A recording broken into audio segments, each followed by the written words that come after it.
Hello everyone. Welcome back. Here is the before and after example of today's preset giveaway.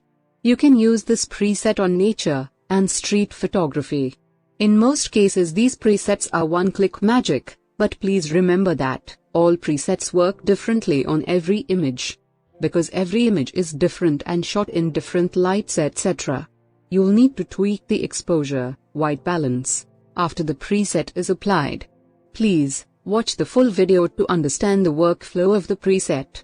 If you are new here and don't know how to download the preset, you just need to read the video description. I already mentioned there how you can get this preset. And don't forget to check out my other cinematic presets.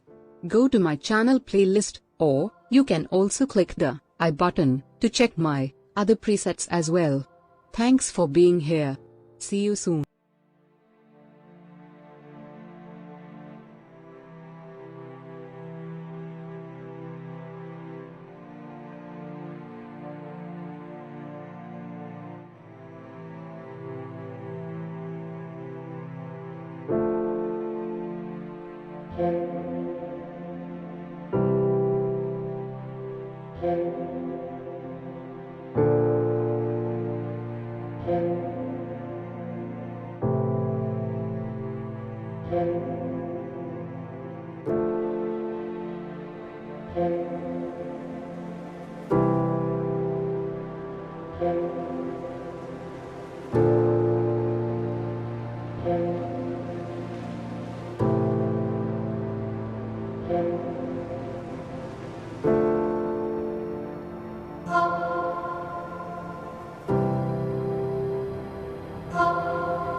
𝐏𝐫𝐸